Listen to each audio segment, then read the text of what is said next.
نور به تر شنه اسمان لاندې او د خړو خاورو پر سر د کېناستلو په ځای په دې ودانۍ کې خپلې زده کړې کوي. د میدان وردګو ولایت د سید آباد ولسوالۍ په ګربت باغک سیمه کې د هغه ښوونځي ودانۍ ګټې اخیستنې ته وسپارل شوه چې چارې یې 11 میاشتې وړاندې د سیمې د اوسیدونکو له لورې په خپل شخصي لګښت پیل شوې وې. د غازي تاج محمد خان ښوونځي ودانۍ د یو لړ مراسمو په ترسره کېدو سره د زده کوونکو پر مخ پرانیستل شوه.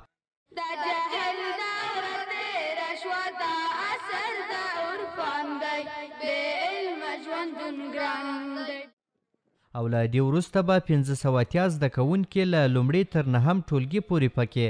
زده کړې کوي. دا مصارف یې د کلي د خلکو د خانه په نفوس پیسې ورکول شوي د دغه کلي هغه ځوانان چې په سعودي عربو کې د هغو موږ سره مالي ملاتړ کوي او هغه هیوادوال چې په خارجي هیوادو کې د مسافرۍ شپې ورځې تېروي د موږ دوست دي هغه د موږ سره په دې کې همکاري کړې. دا مکتب چې دی منځنی ښوونځی دی د لومړي ټولګي څخه تر 9 ټولګي پورې 580 شاګردان په 15 شعبو کې په درس باندې لګیا دي.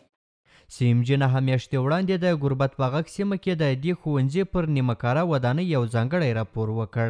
د سیمې اوسیدونکي او د ښوونځي مسؤلین وایي چې هغه وخت دوی له سختو اقتصادي ستونزو سره مخ وو او نور یې د دې توان نه درلود چې د ښوونځي پر نیمه کاره ودانۍ کار وکړي. خو پر CMG د راپور تر خپرېدو وروسته یو شمېر بهرمیشتو افغانانو له دوی سره مرسته وکړه او دا دی د نږدې یو کال په موده کې یې د دغه ښوونځي د جوړېدو چارې پای ته ورسېدې. هغوی د تاسو د تلویزیون د لارې دغه لیدلې وه د صحنه تاسو موږ مصاحبې لیدلې بیا یو سپیس دایر کو په ټویټر کې هغو خلک دعوت کړل هغو کاپي اندازه کمک د موږ سره وکړو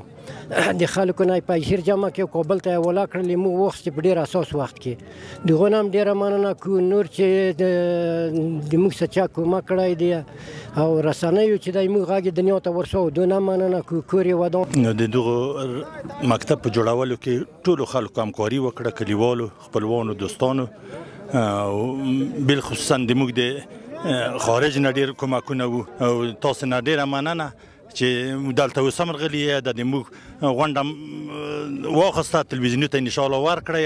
چې ټوله دنیا یې وویني او خلک یې وویني خلک تشویق شي چې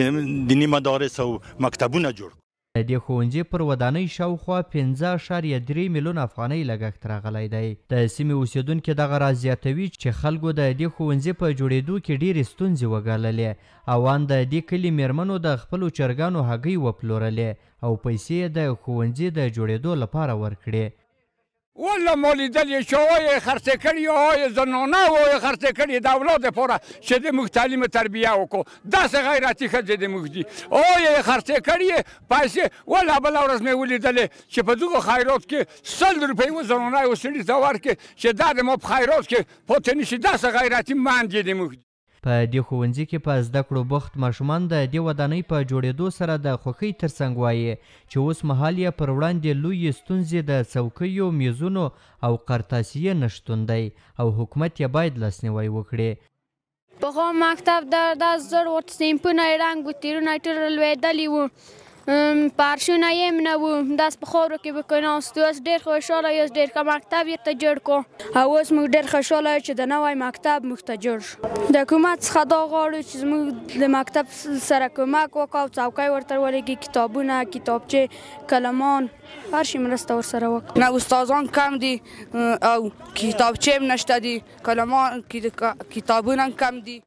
په ورته وخت کې د میدان وردګو ولایت چارواکي بیا وایي چې دوی په هره برخه کې د دې ښوونځي ملاتړ کوي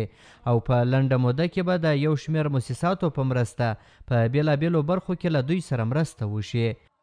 موږ انشاءالله د دې سره پوره همکاري ما مخکې هم ویل او موږ د بعضو مؤسساتو نه د چوکیو د میزونو غوښتنه کړې او دا بعد وختونه چې هغه عمارت نوی حالت دی نو بعضې شیان د لاسرسی نشي کولی نو موږ د مؤسساتو نه غوښتنه کړې انشاءالله د میزونو د دې سبب پوره همکار وو ځکه دی سبب بیا همکاري ځکه کوو چې دی په شخصي لګښت دومره مصرفونه کړي. د یادونې وړ ده چې د ګربت باغک په سیمه کې د خلکو له لوري یاد ښوونځی وروسته له هغه پیل شو چې ماشومانو یې په یوه زړه کلا کې زده کړې کولې او څو ځله ورباندې د بام چت هم راپرېوتی و. احسان الله کریمي CMG د میدان وردګو ولایت د سید آباد ولسوالۍ د ګربت باغک سیمه.